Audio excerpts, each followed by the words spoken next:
Look, I ain't waiting for you today.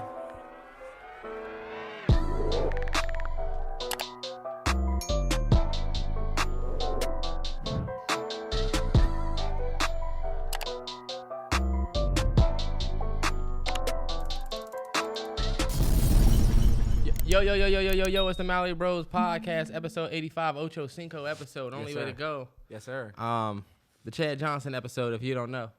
The most legendary 85. Literally, his name is Ocho. People don't even call him Chad. They just say Ocho. My guy. Shout out I Am Athlete Podcast. Look, our colleague. People be acting like they know people. Yeah. 85 weeks consistent. Shout out to this man that's sitting to the right of me. 85 weeks is dope, bro. That's dope. You know, we never really introduce ourselves. Nah, we don't. We never say, welcome to the show. This is such and such. If you watch the visual, I put the names on the visual joint under it. But you know what I'm going to start doing? Instead of putting our names, I'm going to put our Instagram name. I just think that's more progressive. You know what I mean? Okay, yeah, so people this is me on Instagram. So, like, you know what I do? You should do name and Instagram. When I find people on YouTube, I be like, damn, I wonder if they have an Instagram. And you know what? It'd be dope if that. I might start doing y'all to see it when it pops up. Turn up. But 85 weeks consistent, dog. Man. Turn up. It's been a long week, I felt like. Since last week, I felt like it's been a long ass week. It's been a little while. What feels like it. You know what I was getting ready to say, though? What? I don't think, this morning when I went to the gym, I just went through Kendrick's whole shit, bro. And I was like, damn. It would be tough to beat that man in the verses. Kendrick Lamar? Yeah. Nah. Only because I'm picking 6 tracks from Good Kid, Mad City for my 20. Damn, yeah. Like, I would be picking 6 or 7 from that album. Then you have 4 other albums to pick from. Kendrick will get smoked in the verses. We're not doing this. You tripping. I'm not doing this. Tripping. By who? He would just get smoked. But verses about by energy. Who? You gonna sit there and you Terrance, sit there and y'all you say, act like y'all don't remember Kendrick, man. Terrell, you sit there and you want to talk about fucking energy. Whenever I say somebody's losing the verses, you'll be like, oh, it ain't about this. It's about energy. It's like battle rap. Damn, I can't play music on here, can I? Now you trying to say it's like Kendrick. I just feel like other people would have more energy than him. But and verses isn't about how good you are. It's about energy. Ja Rule and Fat Joe. Go look at that one again. Kendrick is not Fat Joe. No, I'm just saying the essence of what Fat Joe thought he could do, you lost. Because this nigga Ja Rule has hits. You know what I mean? If I'm Kendrick, I'm going to play my hits, but I'm also going to play my shit.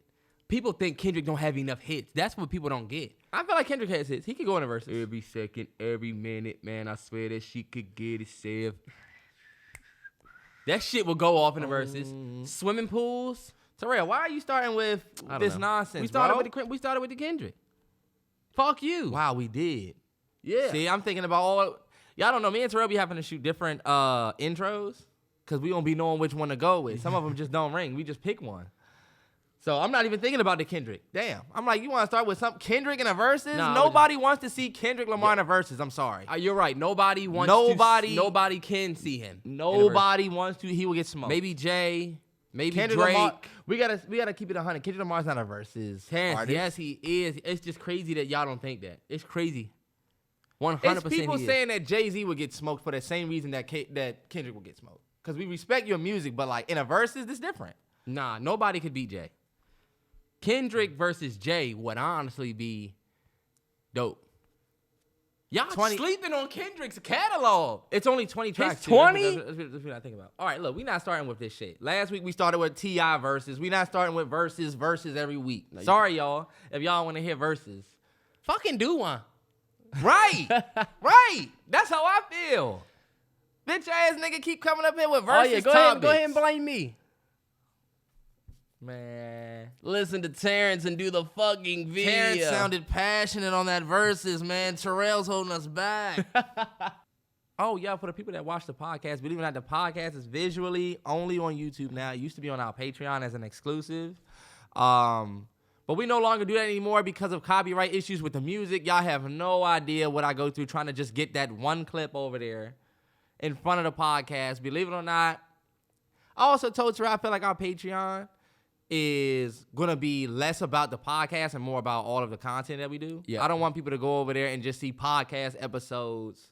You know, if you subscribe, I want you to see the weekend video, the Gunna video, the damn review, and I don't want you to have to scroll past podcast episodes. That's why we made the decision to put it on YouTube. So. Right. And if you subscribe to the Patreon, you can still see all of the old visual podcasts that aren't available on YouTube. So if you ever want to go back and watch episode 30, whatever. Right.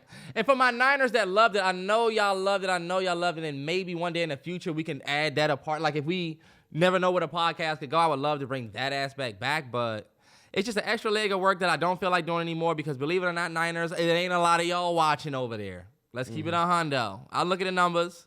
There ain't a whole lot of people watching for the workload that I will have to do for that. So shout out to y'all. Love y'all, you know what I'm saying, for loving that. But For sure. Podcast visually, exclusively on YouTube. Yes, sir. I think it's only right to start with, some love for Kobe and Gigi. 100.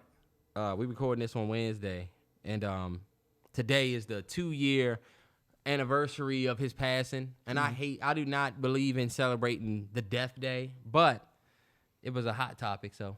Yeah. Rest in peace, Kobe. Rest in peace, Gigi. And rest in peace to the 7 other passengers who was on the that plane that day. 7 passengers or 6? Not too sure. Let's just say 7 for safety. Yeah. Because we don't want to leave nobody out. But I guess I'll ask you this question. What impact? Get your speech voice ready. What impact did Kobe have on you? Because if y'all don't know, Terrance has a Kobe poster, 80 Kobe books. And Terrance, it was crazy because Terrance had like this Kobe phase that literally happened like right before he passed away. Yep. Terrance kept saying, yo, I'm watching these. I would come in this room and see an old ass video highlights. And I'm like, why are you watching this? But what impact did Kobe have on you? And then, how did his death affect you?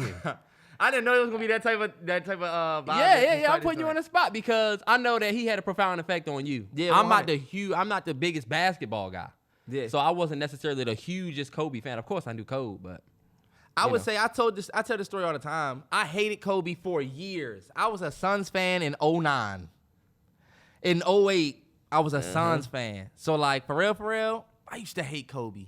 He used to just make shit, and I used to just feel like I don't know if y'all remember the shot where he puts that shit right in Raja Bell's grill, and he smacked Alvin Gentry on the ass. I've never hated a professional sports player more than Kobe that day, cause it was. I think they was up 2-1. It was the last game in Phoenix. He shot that shit. We knew we was 3-1. We're gonna go to LA and lose. I was a big Suns fan, y'all. But long story short, I started out hating Kobe, and then once he retired, it just seemed like the night that they retired his jerseys, and he tells a speech where he says, I know y'all heard it because it's real popular and it's been everywhere. But he basically talks about how those days where you're too tired and you don't feel like doing it, he talks about how that's the journey. Like that literally is it. Like it's not the trophy. You know what I'm saying? What did he say? It's not the destiny, it's the journey. It's not the destination, it's the journey. That's what he said. Yep. Didn't he say that when he was getting everything retired? When he got his jerseys retired, yeah.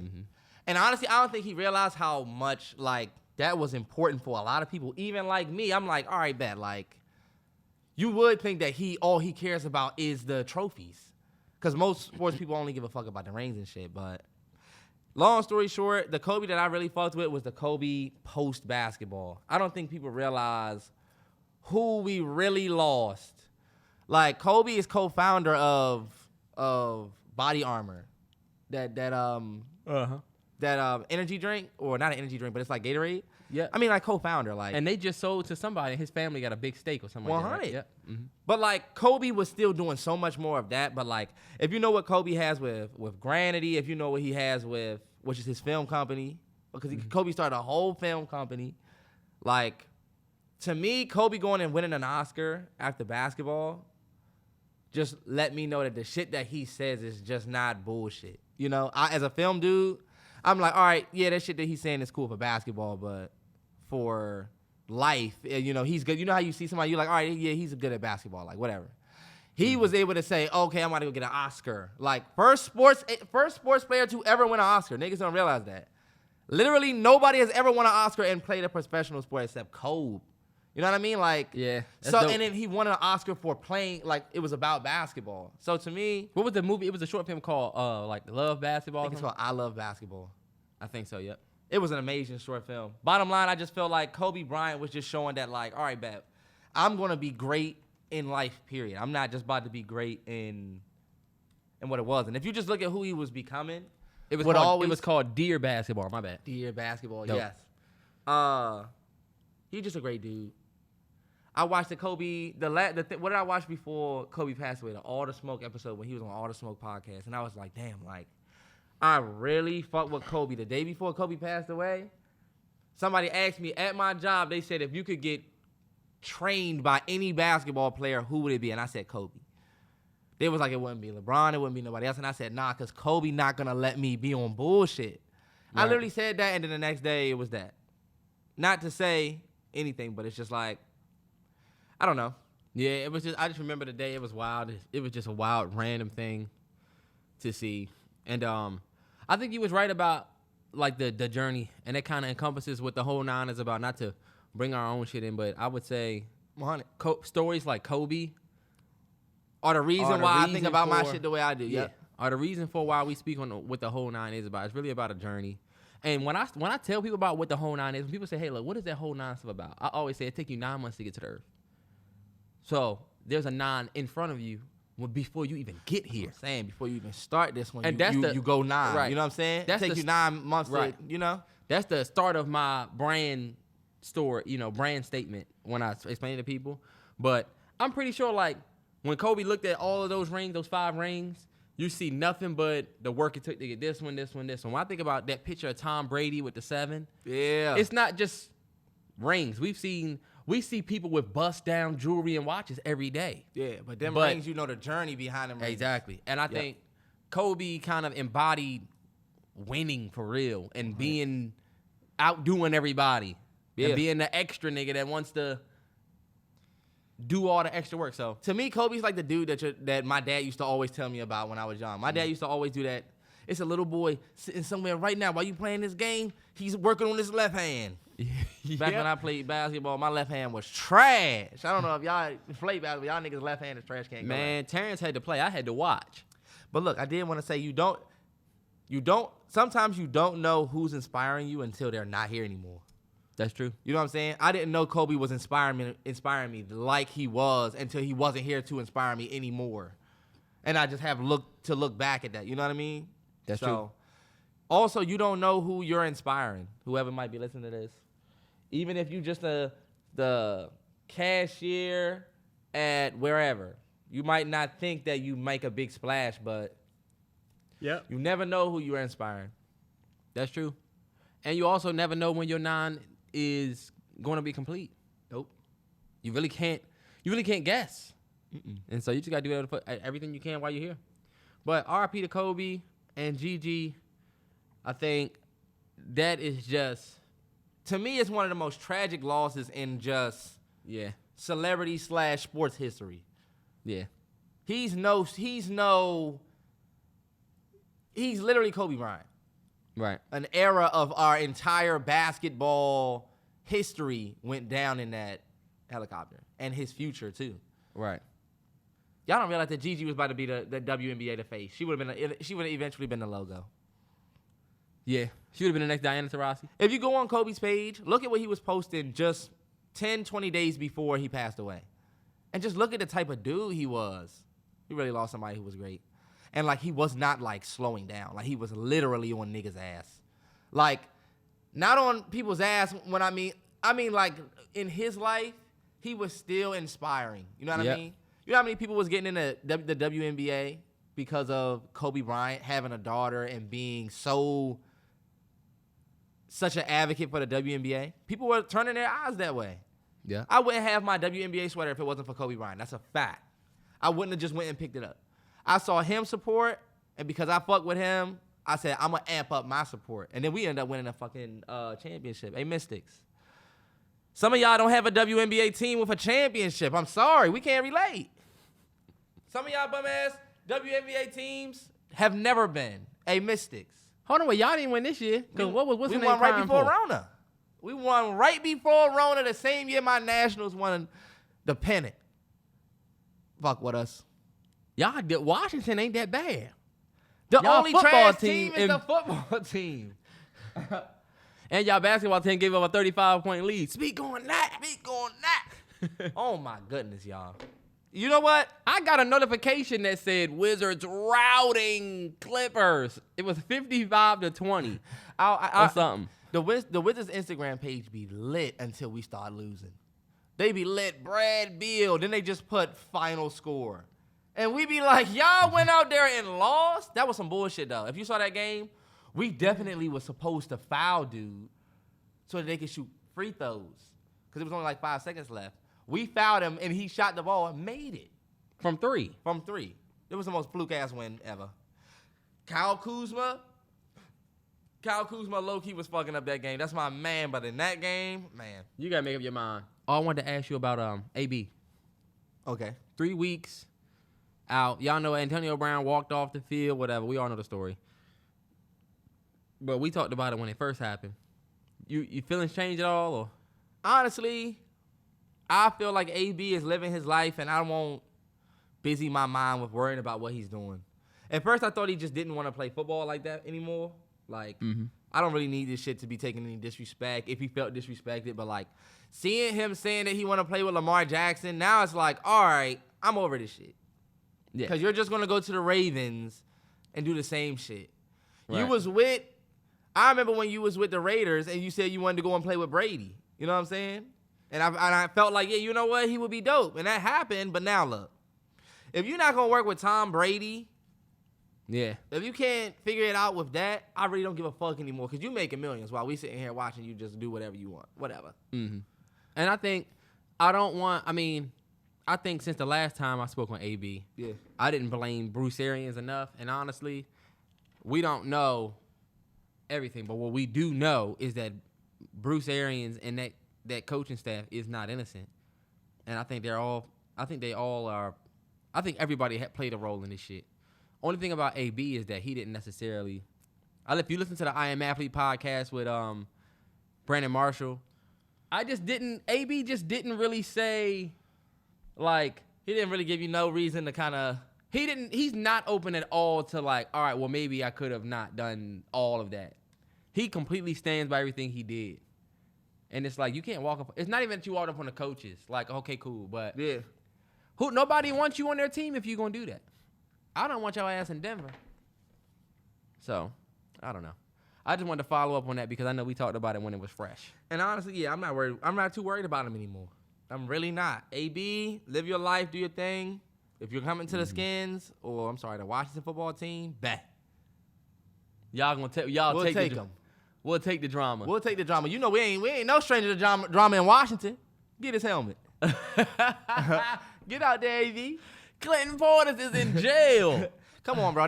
I feel like Clinton Portis got tricked, bro. Do you think that it's a trend? Even the bet. I'm not gonna say do you think it's a trend.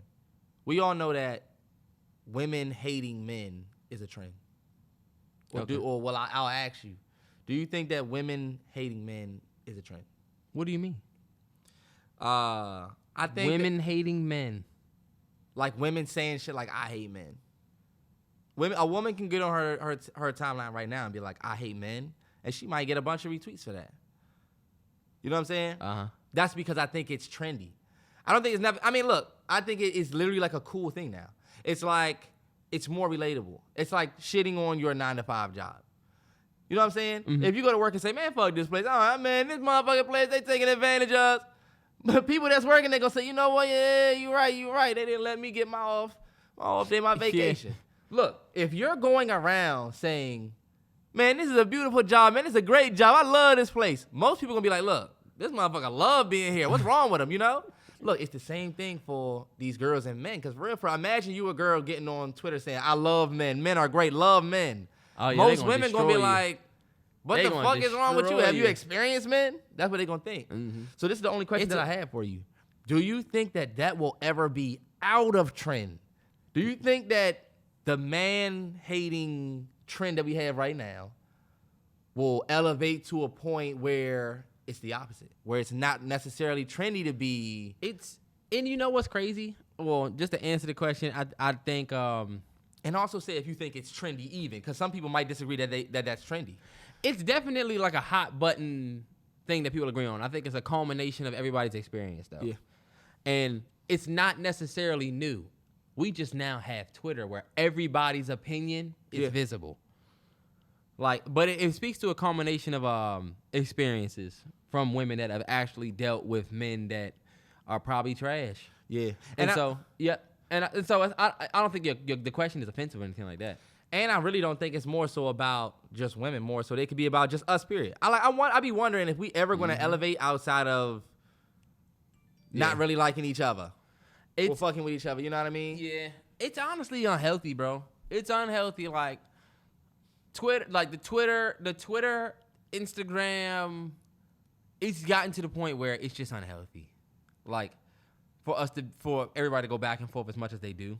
And honestly, I don't see that ever ending.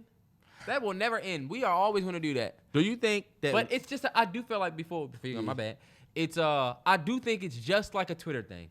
Yeah. Because the same people that get on there and talk shit about women, or the same people that get on there and talk shit about men, at the end of the day, you're going to end up wanting to be in a relationship. Even if you're working on yourself now, trying to find yourself, you're going to want a woman or you're going to want a man. You know what I'm saying? Or if the woman's going to want a man, the man's going to want a woman. It just, people just love to talk shit on Instagram because they going through, that's how people vent. Yeah. What? What does Terrell look like right now? What do he look like with this white and that brown? I'm going to figure out what he look like. What do he look like? He look like a cigarette. You know a cigarette brown on the bottom? Terrance, I get he dressed up like a cigarette. This nigga look like it's I'm literally saying some profound shit. I can't look past and he's the smiling fact at me. And that I'm like, he looks like. First I'm thinking, all right, I must be saying some profound shit.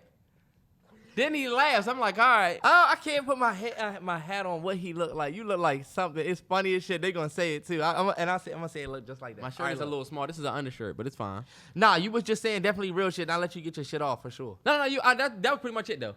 I feel like people just vent on Twitter. Yeah. And now, do you think we as men are threatened by equality? Let's have an honest convo. Yeah. Do you think that we as a man, as a race, not as a race, but as men group, are we speak for threatened by equality? I think I must speak for the collective of men. I think men are definitely threatened, and I don't think a lot of men would admit it. But they are threatened because, especially, and I'm just gonna speak to this. If you're a black man, you're 100% threatened. Or if you're a minority, especially in the United States, I can only speak for the United States. I'm gonna speak for black men. Us. I think that's all you guys ever speak for. So what? That's my experience. I can't say how people are feeling. You're right. But I have been seeing that. But I can only speak for black men. But I mean, whoever, y'all can say whether y'all agree or not. But I do think people are threatened by Terrance. Sorry. I'm listening to you talking on your podcast. That shit can wait. Terrell, I know you. Sometimes I'm like, all right, I know which way you about to go with this. I'm talking to you. Terrell, other podcast. Let me not yell. Other podcast people, I've seen them be able to just send a quick message. He needs my undivided attention. Terrance, you're talking to your audience. You are in breach of your contract, and you are now fired. Come on, man. I can't even send a text. But because you want to feel, I'll never do that to you. Well, you know we're doing this for 2 hours, right? Yeah. Some people can't just go 2 hours off the surface. You know what I mean? See, he ain't got his people in check. My people ain't fucking with me. This nigga's in a relationship. Am I just all the way together? Look, I'm like a staple papers. What did he say? All my shit's together. What did Drake say? I'm a staple in the game. I'm a staple in the game. All my papers together. Yeah. First of all, it's fire. I don't know, man. We don't know about that. Let's keep Terrance, I get it. I'm a staple in the game. All my papers together. I'm a staple in the game. All my papers together. I get it. But look, no. I think it's better than people say Lakers, Clippers. Either way, you get a staple center. I hate that line. Everybody has said it. You know what? I'm glad you brought that up.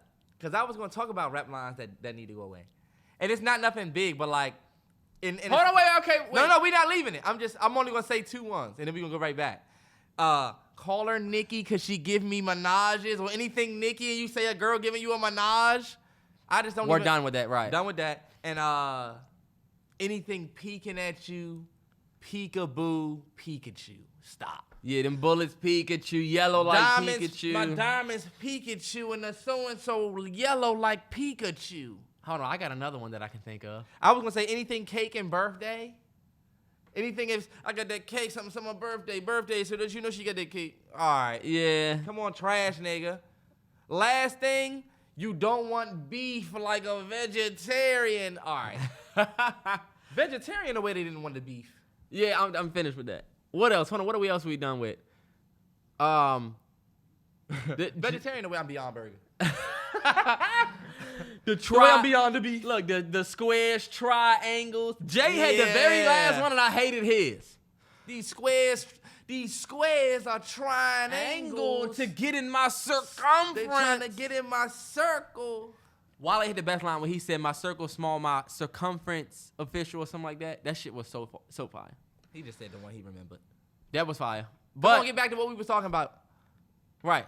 All right, cool. I was saying, sorry, y'all, because I know people hate that. Get back to the fucking point.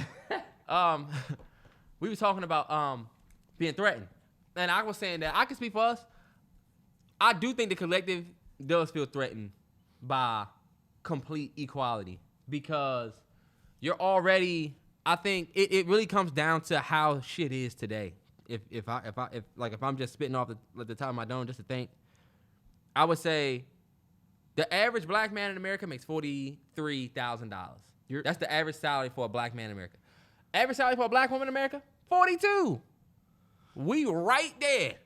Which is why they were talking about how it's better for black folks to get together and pool their incomes as opposed to saying, oh, well, who gonna pay for this, who gonna pay for that? But I do think when you think about that, when you think about the power structure in a country where you really don't even have financial power, period, we're all trying to get these jobs, you know what I'm saying? Like, we're all kind of at the same level. It is kind of like men want to have power when it comes to the relationship. They want to be able to do this and that and that. And now women have challenged that, and they're like, yeah, well, I don't want a man if he ain't this. Or if I'm in a relationship, we both going to do this. You know what I'm saying? Yeah. And so, but that's what comes with equality. I think both of us are getting... I think that threatens men. Go ahead. Mm-hmm. Yeah, and I think both of us are having trouble with adapting. I think both keep saying races. I swear to God. Sexist. Both men and women are having trouble adapting to, I think, the new world. You know what I'm saying? Mm-hmm. Everybody kind of being on an equal playing field. All right, bet if we're on an equal playing field, then let's be on an equal playing field. But there's going to be some changes I feel like that will have to happen with us and changes that will have to happen with them. Because, like, you guys, look, we was watching, and I'm not ashamed. I don't give a fuck. My new little show that I was binging, y'all, after I finished Ozark and we watched Euphoria, Selling Tampa. First off, because them women on there is fine as hell. Yeah. Fine, everyone, all of them. But, like, also the real estate aspect is dope, too. But there was a point where, remember the fine joint, her name is Colony, fine as hell. Brown skin, man. Anyway, look, case she hear this. That's how niggas do. My favorite real estate agent on the show. Well, my favorite one had to be the one. Her Instagram is. And my Instagram is that you can follow me at. _JE_. But look, she was on a date, and look, this girl got dough. But she felt like she didn't fuck with dude. Said he was a nice dude, all of that. But when he didn't pay the bill, she said, I'm not fucking with that. So I feel like it's not that we don't need that anymore.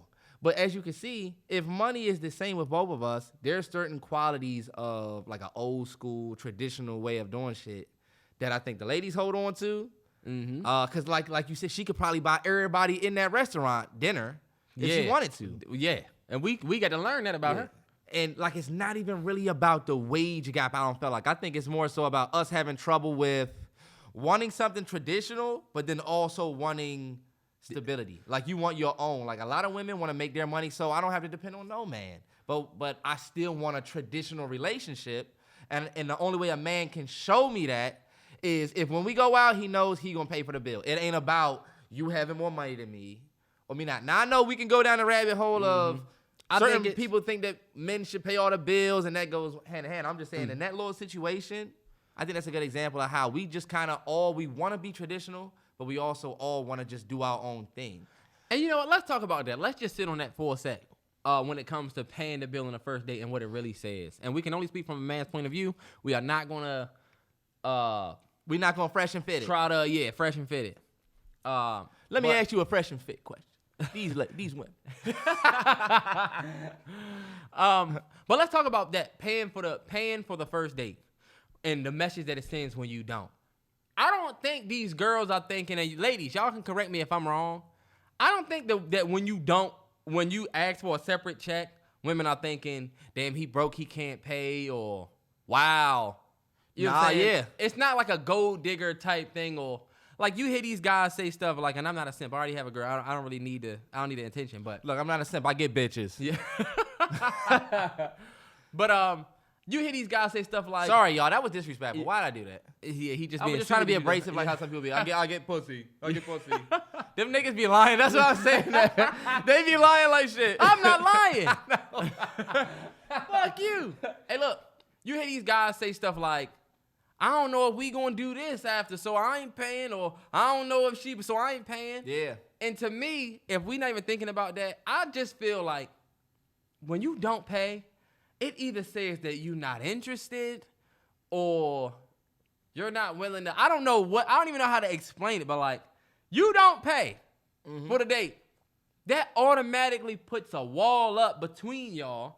Like, why would you not come prepared to pay? Because I think it speaks to how you're going to handle everything else in a relationship going forward. I think that's like a big, not a red flag, but it's like an indicator almost. Like, he ain't pay for the first date, so is he one of these guys that thinks that we want some friendly shit? 100. Like does he think that we should just split everything? Like, I don't know. And it's almost like what the girl said. The girl said in the show, shout out to the ladies that's listening, because I know y'all watch. Look, Colony told Ann, I know the names. She told her, she said, if you interested in me and you saying all the right things and you doing all of this, but you don't pay for the bill, how am I supposed to think that you interested in me? Now, traditionally, that's how we show it. And that's what I'm talking about, where it's like women are looking for traditional signs of a good man, but they really don't want it to be a traditional. All the way traditional, for relationship, sure. All the way, which, honestly, they want a swirl. You know how you get the ice cream cone chocolate and vanilla swirl? Bomb. Let's just talk about that. Fire. Let's talk about that. They are fire. That shit is fire. When you get it down to the point where it's just like a ball on the top and you know you about to get nothing but cone. Nothing but cone? Woo. That motherfucking cone be hitting. Cone head. And as long as it ain't that sharp cone. And look, fuck the sharp cone. It has to be the one with the cup I can sit it. And it has to be like Mr. Softy. Like ice cream. I don't ever want ice cream on a cone that you scooped and had the No, if it's not like Mr. Softy. What do you call it, Terrell? Soft serve. Soft serve. If it ain't soft serve, I don't want to keep it. They should be able to get that motherfucking handle. There's no better, and you see what you're talking about? There's no better soft serve ice cream than Golden Corral. Terrance, that icy ass ice cream was all you could eat. Golden Corral, they had the swirl. though. You could get the chocolate. That shit was fire. Look, you could do a chocolate. Look. The vanilla, then do chocolate, then vanilla. Fire. They had the whole bar there. That was the sickest place. The nastiest place, but still. Full of Corona. There's no way. They survived. They did survive. We need to just go to Golden Corral. Like, can we just go? No. Can we just go we and can go in there and look around. We ain't eating. Why not? Terrance, hell no. You say hell no, but to go to McDonald's and Chick-fil-A and then go to Chipotle. You think that they're more clean than a Golden Corral with a whole cleaning crew and restaurant staff? Terrance, motherfuckers are literally up there getting their own food. But you know what? I don't think it's like that no more. I think they make it behind the glass now. You're dressed like the chef at Golden Corral, boy. You look like you back there on the grill flipping. Look, you got to keep flipping because it's all you can eat. It's all you can eat. You got to keep going. You don't get breaks. Terrell working chicken. Yeah. We need burgers working. You making a whole fucking American menu. Fuck you, Terrance. Funny. All right, look. Just to get back to the shit. You're right. I think they want a swirl of both. You want some tradition. And fellas, this is what you got to be today. Yeah. We're not talking about options. This is what works. This is what works. Like, you got to have traditional qualities and you have to be open to new shit. Which means you should be paying for the first date. You should be opening doors. You should be chivalrous. Yeah. But you should also, when it comes to the relationship, be open to y'all both do this. Y'all both do this. Y'all both do this. Not, oh, since I'm a man and I'm doing stuff, that means you need to. Yeah. Nah, fellas, it just don't work that way. And you can fight it all you want. Shit's not going to change your way. It's not. I think for me, I don't think you should even want it to be like that. As a fella, I say as a fella. As a fella. What the hell? As a brother. Huckleberry Finn As talking a brother, Terrell. Look, I would say for me, I'm learning more and more. I keep trying to tell myself that I am still learning and I don't know everything and I'm just wrong. And I'm always trying to take the seat of like, all right, you know what? Maybe I'm wrong about this. Like, maybe I don't know everything because I feel like a lot of us, the older we get, and even some 21-year-old dudes, we be acting like we know everything and like we know everything what to do because we've looked at the people that came before us.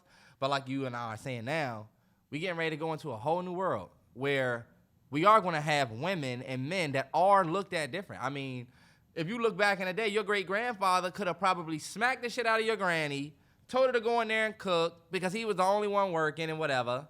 They live different. And guess what? Your granddad, your great-granddad could, if he would have come back now, he might be like, why the hell, you know what I'm saying? What's going on type shit. Yeah. So my thing is we can't expect for the world to stay the same. Right. And I also just want to say, looking at too much of the Kevin Samuels and the Fresh and Fit podcast where dudes are acting like they have it all together, you got to be careful. And you got to just take that shit and understand that I'm somebody that's going to take something from this and not necessarily everything. Even with our podcast, I'm not going to say that we be on some chill shit, though. We be on some chill shit, but like, they be going always remember your place in what you are because you're right. Like, too much of the Kevin Samuels thing, you got to keep in mind that he doesn't have I don't think he's married. You know what I mean? And I'm looking at you and I'm thinking about what you have versus what I want. And yeah, do you make sense? 100%. Mm-hmm. But I also want to have a lady in my life. And I noticed that you don't have that with the mindset that you have.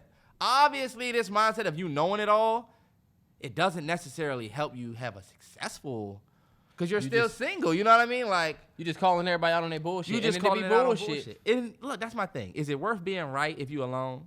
I don't know. I'd rather go toe to toe with somebody and have somebody at my side than to be right about women and you alone. And I feel like that's the future we kind of headed for, y'all, with this, all of these men trying to act like. Yeah. It's like taking the barbershop and putting it online. Yeah, like there's certain conversations that we would have in a barbershop, and you could tell a lot of niggas didn't grow up in a barbershop. 100%. This is the truest shit you about to say right here. Like, there's conversations we would have in a barbershop, and we were some young dudes, some big head 11, 10-year-olds listening to these men talk about women, and it was a sacred place. Was it disrespectful like that bullshit show? No, it was never like these bitches or anything like that. It was always men trying to figure out women. You know what I'm saying? Right. Or just speaking openly amongst other men about how they feel about, you know, relationships and shit like that. So we actually got to grow up with that. And I think that kind of helped mold us a little bit. Because they was, and you can tell that we grew up around some, if the barbershop was like, and then you got toxic. And think about this, Terrell. Oh, I'm sorry. Don't cut you off. Keep going. If the barbershop was toxic. Well, if the barbershop was toxic, we would be different dudes. You're right. I mean, of course we had dad, but. And then you also got to think about, the same as a podcast in a barbershop, we was going every other week. It was a weekly type of dose where you always going in that environment where you're seeing dudes kind of talk about their things. And you're right, bro. I've seen dudes, it seemed like when they come in there, it just seemed like they came in there just to talk. Me and Terrell went to the barbershop maybe 10 plus years. Just years of just going to the barbershop, get my hair cut. Shout out Q, who literally cut my hair for years. Cut my hair for my prom. Big Cowboys fan. Literally a part of my hatred for Cowboys fans. My barber was a Cowboy fan. You know what I'm saying? So, put a Cowboys apron over you. Yeah, put a Cowboys apron over me every time. Hated that. But yeah, bro, I just feel like for us, we got to remain students. I feel like a lot of us are trying to act like professors and like we got this.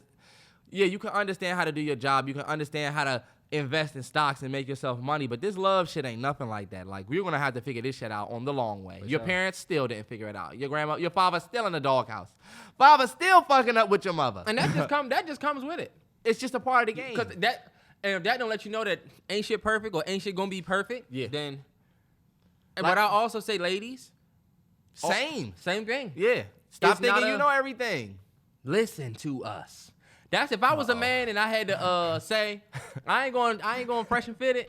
I'm gonna just say, listen to us. See if y'all don't. I'm just talking us. I'm just talking about my own experience. Most of my relationships that didn't work, I felt like I wasn't heard. You know what I'm saying? Like, you not really listening to me. You're just responding. And I always, you know how they say, don't listen to respond, listen to understand. People will say that and not do it. Or they'll say it to you, but they not doing it.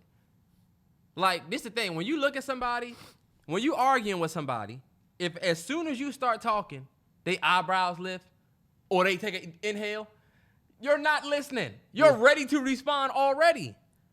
And so that's my only thing.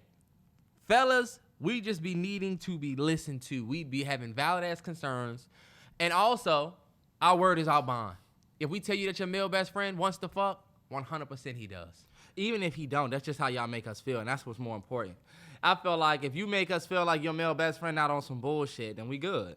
But if somebody thinks that your male best friend is trying to bone, normally it's not necessarily because he just sees him and thinks that, him, we be getting little signs. Because trust me, we really be trying not to take it there. Right. Like, that's a whole nother That's some thing, real shit. And you know what? You just said something so key. We won't say it if it's not really true. Yeah, it's easy to say.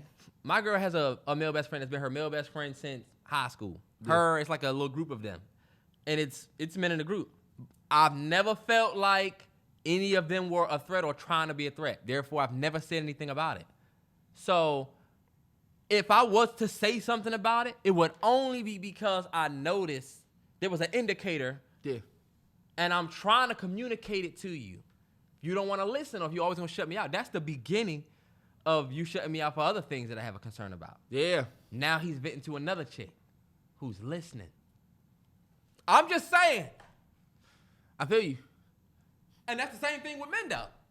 I mean, that's why I said it's really not a gender thing. It's more so just the way, if we all going to be able to have anything successful in the future, I'll be feeling like, all right, I can't, like I was watching Selling Tampa, y'all, and I'm like, okay, I'm looking at women with money. Like, I'm looking at these chicks that if they don't have the money, they dealing with money, they powerful women, and I can't look at these women and think because they have more money than me, then I'm smaller as a man. Mm-hmm. But I can admit to when you see a woman with power as a man, you do feel like small. It's just a ego thing that no man can say that he don't have. I don't think you should feel small. It's not that I feel small, more so than I just feel like I have to level up more to get on. You know what I'm saying? You always feel like, damn, if I want to fuck with shorty, then I probably would have to level up. But there's nothing wrong with that. Like, right. And then again, I might not have to. That's the question that somebody just asked us. They was like, would y'all ever talk to a woman that was doing better than you or made more money than you? 100. I would just be nervous that I wouldn't be nervous that she. You know how dudes get with a girl and he be trying to pay for everything? I wouldn't be somebody that's trying to pay for everything and show her that I could. I just hope she would be cool with paying for shit. If you want to go to Cancun, bet you got the dope.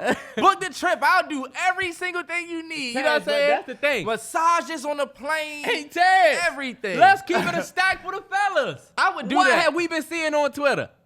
You can't even tell a girl, okay, big money. They gonna be like, I ain't never going out with this nigga again. Why you got all this money and you don't want to spend it? The question is not, would you date a girl who doing better than you? The question is, would the women that make more money want to deal with me? That's my thing. Like, all right, bet. Look, this is my thing. Because I was like, the ladies on Twitter they not dealing with you if you ain't big money. I mean, you got the money. I would talk to a famous actress that makes millions. As long as she's not putting pressure on me to be on her level, if she just gonna be cool with me, she cool with whatever, I'm still gonna plan my shit. And you're not a broke dude. I'm about to say, if you broke and she's putting the pressure on you, all right, you need to get your shit together. You having millions don't stop me from being who I am. You know what I'm saying? If I'm gonna show you a good time, I'm gonna show you a good time. I don't need millions of dollars. You don't need millions of dollars to show a girl a good time. Exactly. That's so true. So I wouldn't be. It's just like, all right, bet. If you want, I wouldn't be able to live up to getting with somebody like Young Miami. And she like, proud of me. And I'm like, what type of product? You know what I mean? I don't want to have to do nothing like that. But honestly, I would 100%. I'm not afraid to talk to a woman that made more than me. I have. Look, I always have. It seemed like This is how I used to feel too, fellas. Y'all might agree. Didn't it seem like when we got out of high school, it was like all the girls had the dope ass jobs? Yes. Even though we was still young, you would be making like $8, and she working at an office somewhere. She found a way to hit that 16 before you. Hitting 16, yeah. We And like, damn, these chicks. 16 plus overtime. You like, girls God get to the damn. bag. Women definitely get to the bag. That's true. That's why I started watching Selling Tampa. I'm like, all right, I want to be inspired by women too. I don't want to only be inspired by men. Like, I want to be inspired by women. Terrance got me watching that joint. Yes, and man. honestly, it's just boss ass women on that Boss joint. women. Take the Kevin Samuels filter off sometimes, y'all, and then just be inspired by some boss ass women. The average black man in America makes 43 grand. The average black woman makes 42 grand. So for both sides, men and women, the conversation that we have about wanting a man to do this, or fellas, you want your girl to be. Y'all gotta understand how close we are in the financial landscape. We're so close.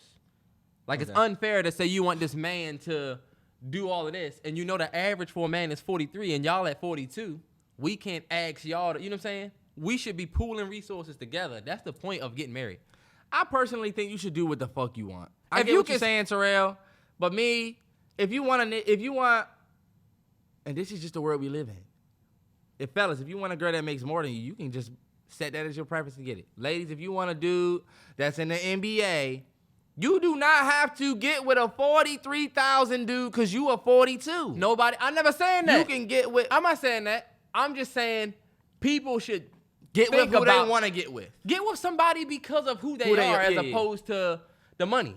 Because let me tell you, it's way harder to find somebody that's making that type of money. Because you know what I be thinking about? If I'm a girl and I'm come from a family and our family don't really have shit going for themselves, and it just seems like, damn, I'm really about to just be eating Hot Pockets and shit for the rest of my life, and I have the opportunity to bag me an NBA baller and be in a big-ass mansion with kids and a family and doing the Christmas post and doing all that shit that you want to do. Take care of your whole family. And then look, am I wrong for wanting that life? No. If I was a woman, if I'm a man, and I want a woman that's gonna take care of me. Now this is the thing. Am I wrong? And look, is that man wrong? Some would say yes, but either way, you should just do whatever the fuck you want. And people have to be honest about what you want. Like, if you want the man that makes millions, you gotta understand the type of dude he's gonna be and who he's not gonna be. Don't want loyalty from that dude because he probably not gonna be that dude. Don't tell yourself that you can't get loyalty from a millionaire. But let's just talk about facts though. Like, statistically, his money makes him a different person. Hey, look, you're gonna miss. Get drug dealers. Terrell. Perfect niggas to get. This you know my why? thing. You can't make it. They got all the time in the world and money. This is what niggas do. They try to make it seem like that if you reach for the sky, then you gonna hurt yourself. Fuck that. Reach for the sky. If you hurt, whatever. It's almost like Terrell's the nigga that's playing at the Dave & Buster's. He's playing on a course that's right here. And he's doing good, right? He got a good score. I want to go shoot on the court that's all the way over there. I'm not going to make 25 shots like you. But guess what? I might make one. And look at the prize that I get. Way better. You get less tickets than me. You getting tickets. I'm getting a prize. Terrance, that's not true. Your black ass is getting tickets. I'm getting way more tickets than you. Come on, Terrell. But Terrance, you got to think. You're changing it. That is not that's a false equivalent. Because it's not about that. Somebody that has millions of dollars. You tried to make it seem like if they go for the millionaire, then, don't expect loyalty. Come on, Terrell. Terrell, all I'm saying is that a person that has millions of dollars, they don't have the same time as somebody. Nah, they don't. But look, that would be, you're right. That's why the whole shit comes back to dating somebody that you like as a person. And understanding the situation you're getting into. I don't think y'all should even talk about how much each other makes on the first date. Nobody should even be concerned with that. Like, do you like this person as a person first? I think we should end this with me just saying... And I agree with you saying. You get in the year because we've been here for a minute. I just want to give everybody a yearly reminder that no means no, especially the fellas. If she's not with it, you don't hit it. Would you rather have... Nah, we're not going to go there. Yeah, let's do it. We might as well say that. We're talking about women anyway. Would you rather have a WNBA wife or an MMA wife? And I think this answer is pretty easy. I'll pick WNBA because it's fine-ass women in the NBA, in the WNBA. You got, I can't even name them, but... We didn't say your woman wouldn't be fine. Drake posted a few. But I would never want to date a woman in the MMA because I feel like I could never say shit about anything because I would just get an ass whooping. That is a horrible... And look, you know what? I'm going to just let y'all pick. Let me let y'all pick. And listen to what he just said. Why do you want to get with a woman that can literally beat the shit out of you? See, fellas, This is what y'all would do It's with this one question. thing if she make more money than you. Why? If she can physically beat your ass, So that's Terrell, a different level of when power. you thought about the WNBA players, you didn't think about the fact that your wife could beat you in basketball. You didn't see that as a threat. I'm not a basketball guy, so Right. it don't matter. My thing is, MMA? I would rather have an MMA wife because I don't This have is bullshit. Terrell, I don't have any fears. One, nobody said your wife was going to be ugly if she's in the MMA. She can still be gorgeous. All right, look, no shade to the MMA ladies. Name me a fine one. Are you kidding me? And I don't know many fighters like that, but Just name me some the fine girl that ass, beat and I'll show you the fine basketball players. it's some fine MMA fighters. I get it. They have to go in the ring looking like they just woke up, Vaseline, hair tied back. Come on, Terrell. I don't want to date. You gonna be dating a cauliflower It ain't ear. it ain't a whole bunch of baddies in the WNBA. It I mean, is. It's at some. least 20. Well, That's fine. Put it like this. Let's just say your wife is fine regardless. MMA fighter, bro. Because look, am I going to worry if my wife is out with my kids and somebody run up talking shit? My wife will literally beat your ass. My wife. Imagine you're married to that girl who Ronda Rousey fought. That dogged her. Holly Holm. Not even Holly Holm. Well, all right, bet Holly Holm. Somebody goes up to Holly Holm like, hey, first off, they going to grab her shoulder and be like, damn. Okay. Son, she can fight like shit. WNBA wife would be cool because I've seen Love and Basketball. You know what I'm saying? I would love that Quincy McCall life. You dig? But I'd rather have an MMA fighter. Beat his ass. Look, beat his ass, bae. What the fuck he say? What about when she Bae, start? come here, bae. What if she start beating your ass? Now, why don't you repeat that, motherfucker? For, you know?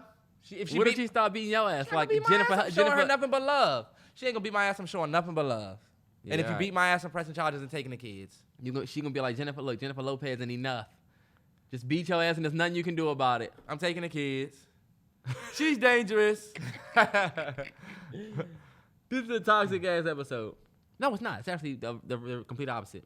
And I put on my docket, Terrance has to be as brutally honest about Euphoria as he's been with hella other shows. Because I think I got a bone to pick with this man right here to my opposite right. You don't have a right. I'm on your left. Who's This on your? motherfucker can't hear. I said I got a bone to pick with this man to my opposite right. Why the fuck do people say opposite right? Why not just say left? It's cooler. Look, It's cooler to say that. look opposite down. That's opposite right is funny. All right, go ahead. I What's got a the bone to issue? pick. Euphoria, see episode 3, and I know it's probably annoying for people that don't watch the show. Like, damn, these niggas talk about that show all the time. But Which means you should start watching it, low key. let me just tell y'all, the last 2 episodes have not been good. And this past episode really wasn't good. And let me just tell you, We're not gonna say really I wasn't good. watched It was good. It was Terrance, just not the progressive. story is fucking not moving. It's not. We got that long ass backstory of the dude and the father and his gay backstory, which is cool. But what do we even need that for? Because they did nothing with it. Yeah. I thought we was gonna see the dude that he was with at the grocery store, and it's like, oh shit, now he's got to worry about Fez and his wife and the man he loves. Sorry for anybody who's watching and Sorry might for not the be on spoiler. episode 3 of the first season. Right. But I I will watch. Hold on, wait. Cause this is my bone. All right. I watch hella shows that you shit on, that you've never given a chance.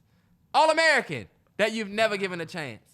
Shows, BMF, that you've never given a chance. That stories don't do that bullshit. They might not have the best acting or music and cinematography, but they still good ass shows. But you won't watch them and you shit on them. But your favorite show that you hyped up to everybody, including people on our podcast, is doing trash. Trash? And what you gotta say about it?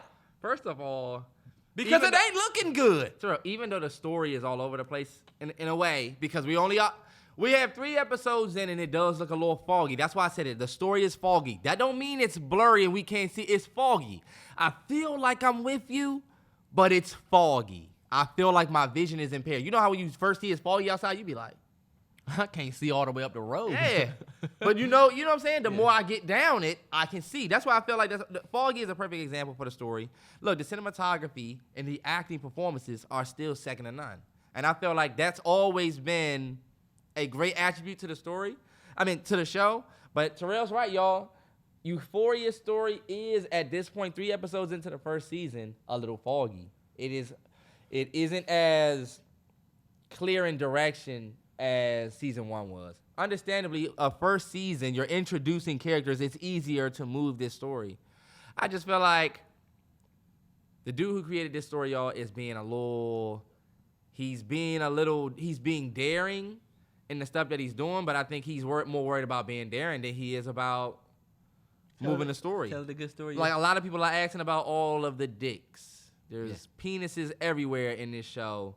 And I feel like it's one of those ways that you could try to be edgy. Like, you could just be polarizing when you show shit like that, I guess. Yeah. I don't know what his obsession is with it, because it was people saying, oh, well, people felt like that they over-sexualized the women in season 1, so they wanted to show more dicks in season 2.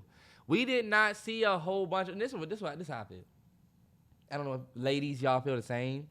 I don't think we saw a whole bunch of vaginas everywhere season 1 or ever. You know what I mean? Uh-huh. Not that... And even if they showed it, even me as a viewer would be like, damn, what am I watching? Like, is this HBO late at night? You don't see pussy on TV like that. You don't see At least like the actual... You don't see it. You see titties a lot. You'll see breasts a lot. Mm-hmm. But I also feel like... The Cassie character, they running them titties every week. Mm-hmm. And she recently came out and talked about how Sam would have her... Sorry, Sam is the creator, y'all. But they would have scenes where they wanted her to be topless, and she said she felt like, why am I topless? Yeah, I'm putting a shirt on. And she said he never had problems with it. Yeah, she was giving him props because he's cool with it. But it is kind of like, all right. All of the dicks to me just doesn't make any sense. And I feel like you're just trying to be edgy. And instead of really just focusing on telling a story. I told Terrance, if it was a sex scene and you just want to show both people body parts, I'm mad. It makes sense for the scene, I guess. But just the randomness of dude coming down the hallway with his shit out. I'm like, what's the point of this? And then the story is, we're not gonna spoil, you know? Yeah. We're not gonna spoil. I will say that Dare, you know Dare? Mm-hmm. I seen what they said. You saw what they said? Mm-hmm. This was my question. I got the thing for them. Y'all know Dare, the drug abuse resistance education team. If you never had Dare come to your school when you was little, whatever. What school did you go to? Right. But they spoke on it. They said... and you didn't get that fire-ass T-shirt because they got some fire tees. Yeah. Even though people that do the Dare meetings be doing drugs. Right. And always have extra large. Right, that's it. Night shirt. This is what they said about Euphoria. They said, rather than further each parent's desire to keep their children safe from the potentially horrific consequences of drug abuse and other high-risk behavior, HBO television drama Euphoria chooses to misguidedly glorify and erroneously depict high school student drug use, addiction, anonymous sex, violence, and other destructive behaviors as a common and widespread in today's world. Yep. Like, then it said, it's unfortunate that HBO, social media, TV program reviewers, and paid advertisers have chosen to refer to the show as groundbreaking rather than recognizing the negative things that it could cause. So they feel like the show is glorifying drug use. I mean, if you watch the show, then you know it's kind of fucked up. Like, Rue is fucked up behind these drugs. But it's not that it glorifies. I would say if you didn't watch the show or you just kind of heard about it and just kind of skimmed through it, you might think that. But if you know the story, it's not that it glorifies, but it is kind of like made to be kind of cool. People love Zendaya. I don't care what y'all say. Rue would have been gone in real life. The shit that she done survive, yeah. You know what I'm saying? I mean, you got Rue taking fentanyl. You got Rue doing drugs that are literally a killer. So, like, you know what I was going to say? Why y'all think Dare didn't come out and say anything last year or in 2019 when they had the show? You know? Why you think? Because the story was progressive. We literally had a reason to watch. It's like, okay, this girl is working towards getting free of addiction. The story was not always about Rue the addict. It was about Rue, who was an addict, who came home from rehab. If you just started watching the first episode, Rue comes home from rehab. Right. And she found she found somebody that made her feel happier than the drugs. You know what I'm saying? This season, it's been 3 episodes. Dare probably said, okay, we've had enough of this. Yeah. We've just seen 3 episodes of nothing but something that's not going to influence kids. Think about how they think. It's like Peter watching you go through every episode, cutting through animals. They gonna say, okay, what's the point of this? Yeah. Sam, you're gonna have to do something with this next. And let me tell y'all, they can still put their foot in and slow up some of this shit. That's true. Because the whole season is not shot already. We don't want to stay on Euphoria too long, though. No, you're right. I mean, if you haven't seen Euphoria, you definitely want to watch it because it's like one of the shows to watch now. It's like the show. It's I do think it's definitely the story is being challenged. And now. we gotta talk about how more important. we gotta talk about how good Power was. We don't talk too much about Power. We don't. But Power was so damn good. If y'all don't watch Power, I'm sorry. That was a great ass episode. I'm not even gonna get into detail about it. It was fucking great. Power was great. And honestly, my man Reek, I just felt like it is his show now. Like, and y'all know, I don't know if anybody, I was telling Terrance this. If anybody watched Raising Kanan, Kanan's mom would have been Rocky, would have been a way better Monet than Mary J. Blige. Nah, Terrell, that was me that said that. That was me that said that. You never even seen Kanan Terrell, like that. that's not true. Come on, bro. Terrence, I said sat here and said, if I they said switch, it right over here. Terrell, I was sitting right here. I said, if they switch Monet and what's the girl name? And you was like, Rocky, because you watch it. I was the one that said it, though. Go ahead, you got it. That's cray. Damn, we've been going through this since we was little. I'll say some shit and you want to take definitely, my credit. Terrell, I remember Just sitting like right when here. we You was said little, you was Mom standing in said- there. Mom- we was sitting right here. Mom said, you know what Mom said you used to do? Mom said, and this is some story time shit. My mom, when me and Terrance were little, 2 years old, she would be like, come on, y'all, we gonna jump off the curb. If I jump off the curb before Terrance, he would throw a fit and start throwing a fucking tantrum because I beat him. That's a twin thing. And now he doing this shit at 27. How? I literally remember saying this shit. You're trying to say, guess what I came up with, what I was thinking about. That's crazy. You hear another nigga showing your project. Anyway, if you seen Raising Kanan, He up there with my board. if you see Raising Kanan, I just think his mother would have been a better Monet. But shout out to Mary J. Blige. Love her. She's a legend. And that's why we deal with it. Right, real quick. Yeah, I feel like that's a great point. Monet, we love you, but It's because you Mary J. it's because you Mary J. For sure. 100. There's movies on the way I wanted to say that. This is not Tech Corner, but this is kind of like the only Tech Corner thing that I really wanted to bring today. The movies that we can expect coming soon. You got Jordan Peele's Nope is coming. That joint. All right. There's a John Wick Chapter 4 on the way. Post-production. I thought they already did 4. It's in post-production. Okay. John Wick 4. There was a John Wick 3. There is a new Fantastic Four in pre-production, which people Okay. probably already knew that, I guess. Would you be excited for that? A new Fantastic Four? I'll be interested to see how they going to do it. I mean, they failed it twice. Damn, yeah. I mean, they can only win this time. Yeah, like. There's a new Lightyear.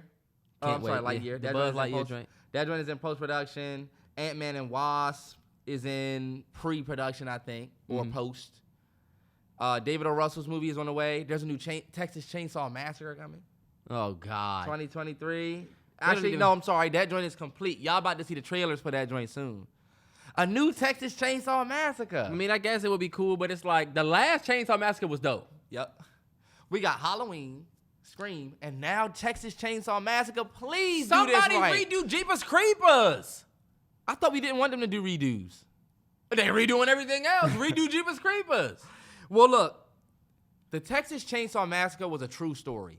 So I have a little bit more hope in y'all might not fuck this up because we've already seen, the one that I saw was a remake. You know what I mean? Yeah, but Terrance, you know what they're going to do this time. It's based on the original events, but not all events. So that way they can start chainsawing any fucking thing. There's a new Orphan coming out. Remember Orphan? This one's Yes. going to be called Orphan First Kill. So probably the first person that she... Okay, so we're going to know she was an orphan because that was fucking wild. That was wild. And that film is actually complete.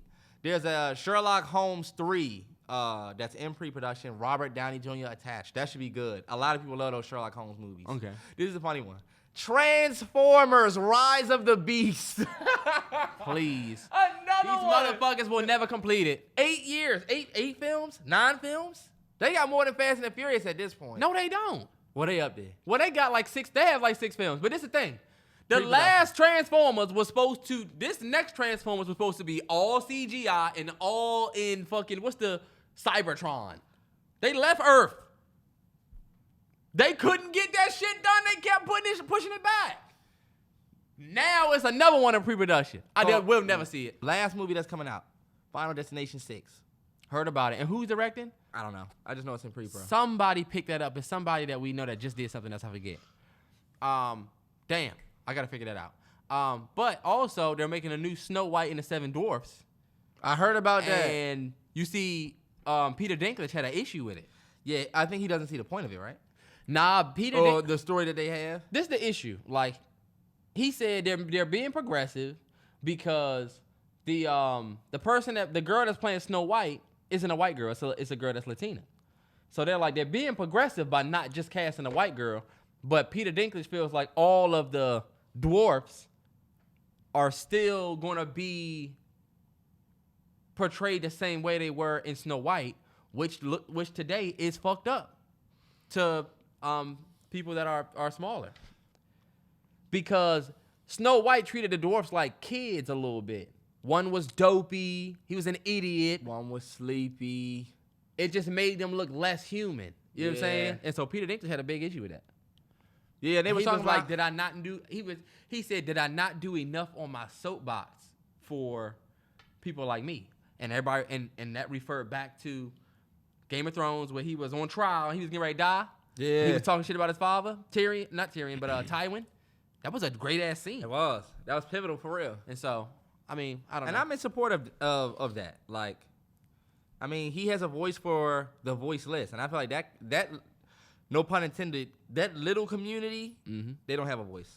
Yeah, and I feel like he has to speak loudly with his. For sure. How you feel about the Paid in Full sequel that's coming back? Just leave it alone.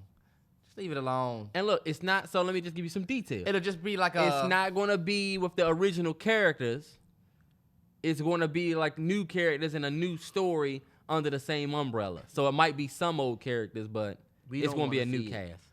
Who are you making? Dame Dash attached. Dame Dash. Let me just tell you, you're 50. Nobody gives a fuck. I don't want to see a movie where we see an old AZ, even though I would love to see Wood Harris back in that role. I don't want to see it. Paid in Full came out. Dame is exactly 50. He's exactly 50 years old. Paid in Full came out in like 92. Like, who is asking for that in 2022? Who? The people who saw it like, you know what I'm saying? That's what I don't get. Who's asking for this? Like, honestly, if you're going to bring back, let's say they bring back Fast and the Furious in 20 years, right? Let's just say. All right, this is a franchise that was just about a young group of people and cars. Go for it. Let's expand it like that. Paid in Full, what, you're going to try to bring back the same characters but have old characters in it, and this is just an old-ass AZ, an old-ass. Nobody wants to see it. Yeah. If you want to just make a new show and call it Paid in Full and then it's just a new show, whatever. You're literally just leeching off of a name of a movie that you know people it's critically acclaimed and culturally appreciated, and you're trying to just use that to make another movie because motherfuckers aren't creative no more. And that's the film community right there. That's Nobody wants to be creative. Nobody wants to be creative, and we say this every week on this podcast. People literally just want to recreate everything. What can we redo? Nobody has faith in nothing new, it seems like. Not even the big dogs. So how do you think that makes smaller creators feel? Even the bigger ones, they're not creating. Yeah. Even though they are, though. We got some great films that came out this year. Yeah, and remember what I told you. People are facing the pressures of the pandemic, and they're afraid that these new creative stories won't get people in seats. So they're thinking that nostalgia, we're going to ride this nostalgia wave out until the virus is gone because people are not going to the theater. They think, shit, these motherfuckers love Scream so much. If we make another one, they'll go see that. They'll go see it. Because I ain't going to lie, look, it wasn't good, but both of us went and seen it. Mm-hmm. And people who want to go to the movies and see a movie. Well, you only went to see it because I told you how bad it was. Nah, I wanted to see it before. You just saw it before me, which is annoying as fuck. Let me tell y'all, this nigga's the worst person to see any movie before you. Worst person. Because he going to say, you have to see that movie. Oh, that scene. I do not do that. You are. Oh, this reminds me of this one part of the movie. Let me tell you. No. I did not do that. Hey, let me ask you this. Not really news. It was like a couple weeks ago. But did you hear that Mike Tyson might fight Jake Paul, $50 million? And I have an unpopular opinion. They're going to have Mike Tyson fake a knockout. I personally believe that Jake Paul has been faking everything. I think it's all fake. Well, that was the talk. Everybody was like, should there be a knockout clause to where nobody can get knocked out? I think there should 100% be a knockout clause so nobody can get knocked out because I think Mike Tyson's old ass might get knocked out. This is my thing. And this is what nobody's saying. Everybody's like, yeah, Mike Tyson, he's so big. He might knock Jake Paul out. I'm with y'all, but Mike Tyson is how old now? 54? Mike Tyson, 54 years old. Is he 54? Are you right? Oh, he's 55. He's 55. Jake Paul, age. Jake Paul, 25 years old. Yeah. I just don't want to I don't want to set Mike up, is what you're saying. Yeah, that's what I'm saying. There definitely should be a knockout clause to protect Mike. Nah, Terrell. I 100% think Mike Tyson can still knock his ass out. I think so too, but he's also older. If you look at the fight that he was just in, Jake Paul versus Woodley, that last fight, Woodley was doing good for the most part. That was Logan Paul, wasn't it? Oh, am I tripping? Didn't Woodley fight Jake Paul? Jake Paul versus... Oh, yeah, he did fight Woodley. Logan Paul fought Floyd. Logan Paul did not fight Floyd Mayweather. Who are you tripping? Who fought Floyd? Logan Paul fought KSI, didn't he? God damn it. These motherfuckers, I don't know who they be fighting. And that was just that. Logan Paul fought Mayweather. He fought Logan Paul. Floyd has done some nerd-ass shit for some money. There's no way one of our greatest should be doing this shit. But you know what? You're right. Well, let me ask you this. He said he's getting dough. He get $100 million for that. I can't blame him. And that's what people were saying. They were like, if you could pull some of these old boxers out of retirement and say, we're going to offer you $50 million. But this is the thing. Do y'all really think Mike Tyson will win? And I know we love Mike and we're going to think about all of his greatest knockouts. But at 55 versus a 25-year-old, I don't know. I think the entire Jake Paul thing has been faked. I think from fight one, he's been faked. I was just telling Terrell, the Woodley knockout made zero sense. If you look at the fight, to me, it didn't make sense. It did look, my thing is the reason why I believe it to be faked is if somebody goes out there and beats Jake Paul's ass, right? Completely embarrasses him, knocks him out. His money gonna stop. People gonna stop giving a fuck. They gonna start saying, yo, he just got knocked out by this dude. But look at the money that a lot of people involved can make if we keep letting Jake Paul win and shock the world. Right, because the purses are only going to get bigger. Purses only get bigger. People just tune in because they want to see him lose. Low-key, it's Floyd's recipe, just regurgitated with something that can connect to YouTube in the streets. Yeah, and kids. It might be staged. Dog, because think about it. It's little kids asking their parents, can we please get this fight? Because they want to see this YouTuber. It's a dope-ass play. Yep.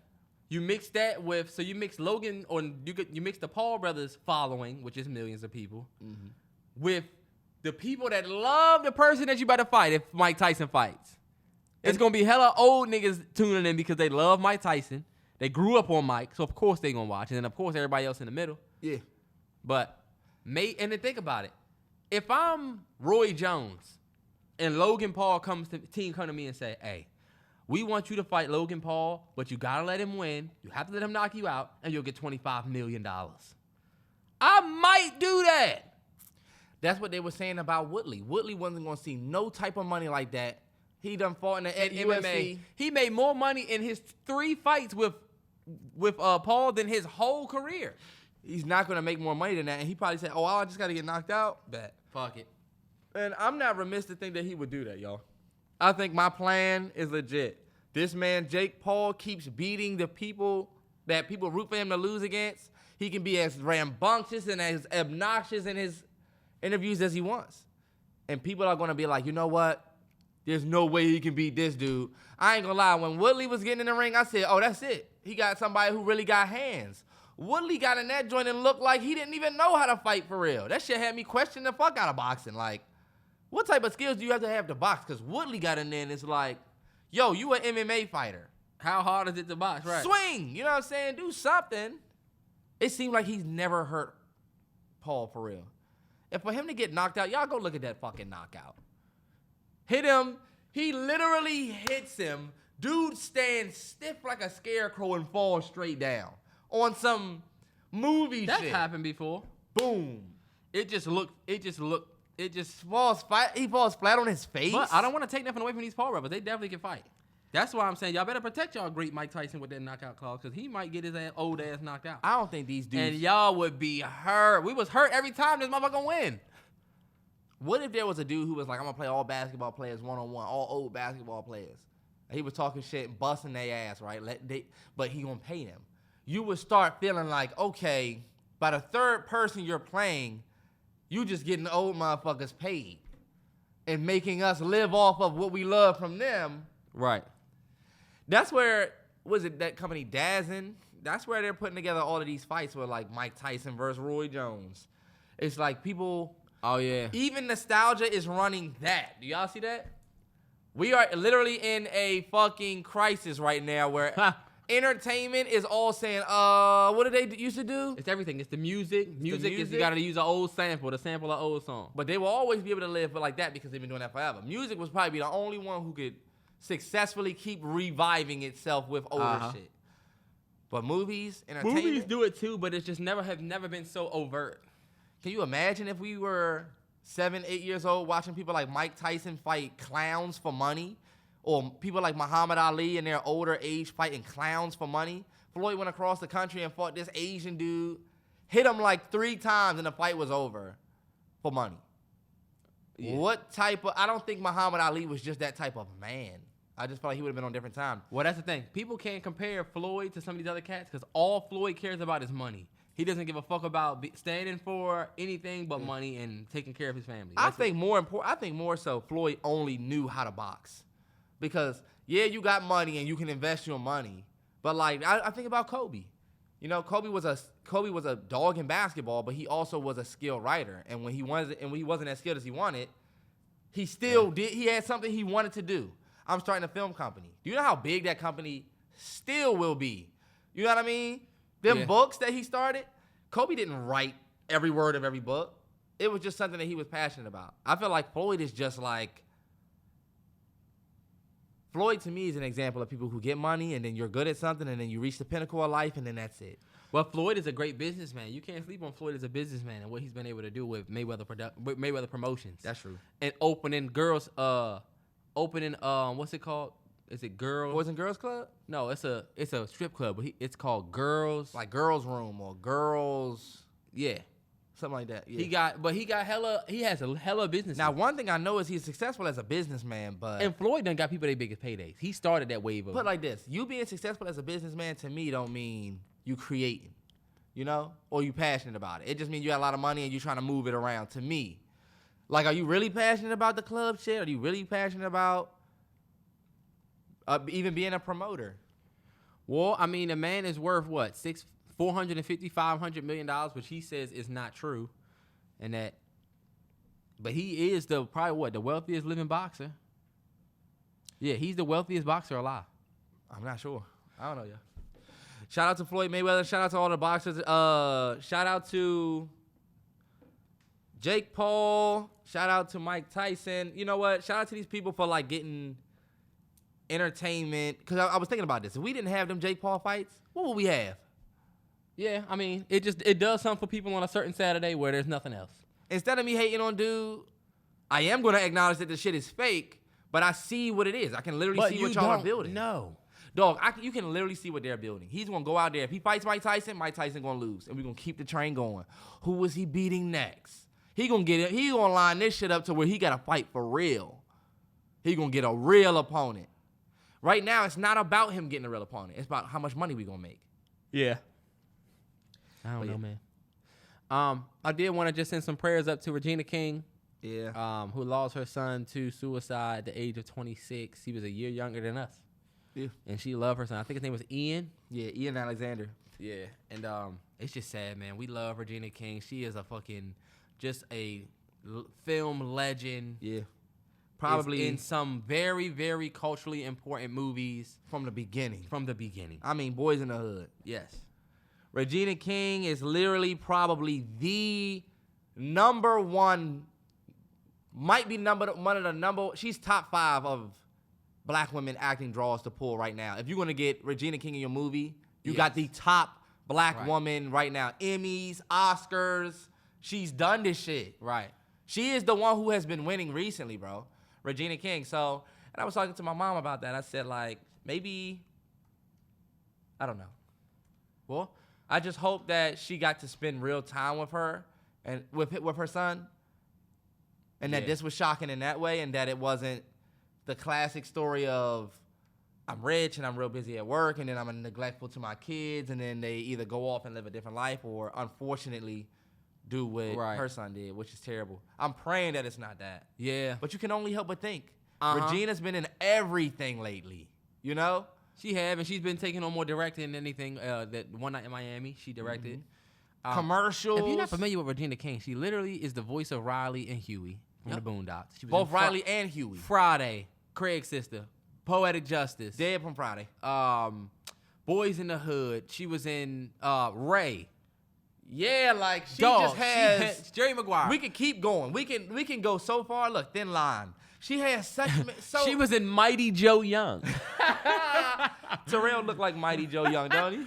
Terrance, you look like him. You really look like Mighty Joe Young. Boy. Okay, who you look like? What's the one that was cleaning the house? Son, Buddy. It's so That's funny. what you That look is like. the funniest monkey movie ever. Speaking of the monkeys, did you hear about the CDC? Terrance, hold on, wait. Let me give. All right, hold on, wait. We'll get there. What I did want to say is men's mental health. I cannot stress men kill themselves 3.7 times higher than women. And what's more important than that is it's not always a comparison either, but it's not always a comparison. It's not said to diminish, women's suicides at all, because between the year 2000 and 2018, right, between like the last 18 years, we don't have a new 18-year supplement, but from 2000 to 2018, women's suicides grew. But within the last couple of years, that's where we've been seeing the difference. And so it's just something to check on your bros, check on your father, check on your uncles, because that's a very real thing. And we talk about that a lot. 3.7 times higher. And LGBTQ men kill themselves or have attempted suicide 19%, where it was only 3% for those that were interested in women. So I'm just saying, last week was probably one of the craziest weeks in football, just period. Nah, really it was. I was I right? I was right on 1, 2, 3. I was 3-1. I was right on 3 out of 4 games, I think. You was wrong about the Titans. You also picked Packers. I did not pick the Packers. Yes, you did. Oh, you picked the Niners. I'm about to say, I picked the 49ers. Did you pick the Bills? You picked Packers. I picked the Packers. But I also picked the Bengals. The Bengals should have lost that game. Do you want to acknowledge your Bengals hate? Some Bengals fans said you need to give it up. Bengals, y'all about to go out there and get smoked. And nobody thinks that y'all about to go out there and win. But you said that shouldn't have smoked the cigars. I just think that that's you know what? You said that the last 2 times they won, they played and they won. Let's keep it 100, Bengals. Who did y'all really go out there and just play? Y'all beat the Raiders and the Titans. The number 1 seed Titans. Oh, Terrell, so now they the number... Derrick Henry back. So now they the number 1 seed Titans. That's just a fact. You didn't look at them like a threat, though. Let's keep it 100, Terrell. Terrance, I 100% did. They was the number 1 seed. You just can't say that. Y'all go back and look at how Terrell talked about the Titans if you thought that they were such a threat. You didn't think that they were such a threat. You talked confidently that the Bengals would beat them, and then you was talking shit when they lost. I thought they were beatable. You clearly tweeted that they was overrated. I think they are overrated, but I'm not going to say that. I'm not going to make it seem like the Bengals had an easy path to the AFC Championship game. They played the Raiders and the Titans. Let's just keep it 100. Y'all about to play a top dog team now. The Titans aren't a top dog. The Titans was a test. Terrell, but you just said that they was overrated, though, so it's not adding up. I do think they overrated. I think the Bengals are a solid or a better team. I just felt like the Bengals beat the Raiders. Okay. The Bengals beat the Titans. I don't think the Titans and Raiders were 2 of the top teams this year. I think those are cool. Cool, you won those games, but now you're getting ready to go up against a real AFC competitor, bro. Let's keep it 100. You're not going to tell me that because they beat the Raiders. So, beating the number 1 seed, in wild card, they beat the wild card Raiders. But then in the divisional, they played the number 1 seed Titans. And no matter who you didn't even believe they were the number 1 seed. You didn't even believe that. No matter what I think about the Titans, because I did think they was overrated. I did say that. But like, you're going to put the Titans over. You literally said the Titans was only up there because of their division. Like, they're number 1. They're what? They're 12-5. They're 12-5. They were the same as the Chiefs. It's like, I don't think anybody really feared the Titans like that once Derrick Henry went down. But he was back. And everybody said he was going to rush for 170 yards. Do you know I tweeted that he was only going to have 60 yards at the beginning of the game? And they was like, you're going to delete this. He had 62 yards. If y'all look back, I told y'all he wasn't going to come back and just be game changer. He had tried to just hurry up and make it back for the playoffs. Oh, and I got to give the Chiefs their props. I fucking hate y'all so much. I fucking hate the Chiefs so much. But y'all won. And I have to, shout out Chiefs. I have to give y'all props for that. And that was an immaculate game. That weekend of football was just crazy. Every game. The Bucks game, the Chiefs game. Yep. We only got 2 games. They both on Sunday. Bengals, Chiefs, of course, San Francisco, and Rams. San Francisco, 49ers and Rams. I'm going to go Bengals, Rams. Super Bowl, Bengals, Rams. Let's go. Who they? I'm going Chiefs, Rams. And that's going to be the Super Bowl that everybody wants to see. Chiefs will beat the Bengals, no question, because the Bengals are not that good. Shout out to y'all on y'all journey, though. Y'all see, Rams, I think the Rams are going to dog the 49ers. Come on, the Rams my Super Bowl pick. It's going to be Chiefs, Rams, and y'all already know who I'm picking. Both my picks have quarterbacks that wear 9. Stafford and Burrow. You're picking I don't see how anybody picks it doesn't pick the Chiefs after they just went out there and did that. Who are they going to go out and lose to? These niggas who've never been this far before? Y'all just went out there and played the Raiders and Titans? Come on, Terrell. So you tell me, Terrell, the Raiders and Titans are the same caliber team as the Chiefs. You ain't going to admit it. I think they beat the Chiefs already. Didn't they? Who was the one who was just saying all of this time about how the Chiefs are different in the playoffs? Who's been sitting on that soapbox for weeks? Nah, you're right. No, you're right. You are 100% right. But I'm not picking the fucking Chiefs. They can be beat. I think they can be beat, but I think your Bronco fanboyness is starting to peak now. You keep picking against the Chiefs, and it's like you're clearly just mad because you're a Broncos fan. I know the Chiefs are going to win. But fuck that. It's like I'm me picking against the Cowboys every week. But you knew they was fraud. I knew the Cowboys was fraud, but the Chiefs, you know they not fraud. But you've been on a soapbox of bigging them up, and now they going up against the Bengals. I just feel like you want the Bengals to win so bad. I just feel like Leo when Don't Look Up. He was like, I hope these Bengals win. Know what they're doing. You like shit. But the reality. All right. I'm picking the Rams. I think that Rams game is going to be. I don't know. The Rams could go out there and lose it to the 49ers. Are you sure you want to pick the Rams? Oh, that's my Super Bowl pick. The 49ers, y'all have definitely... See, the 49ers to me is more impressive. Went out and beat the Cowboys. Went out and beat the Packers. They could definitely go out here and win. But Rams, let's go. This about to be a good-ass game, too. Rams and 49ers, I think, was a good game earlier in the year. So it's all on Sunday. Damn. So 3 p.m. and then 6:30. See, they did the same shit last time. Then the Bucks almost went to overtime. We would have missed the Chiefs game. I'm glad it's not on Saturday. I don't like the Saturday games. Me either. Stop that shit. All right, here we go. This is way too. Your volume all the way up? There we go. Happy Friday, y'all. Enjoy y'all day. 9's up. Till next time.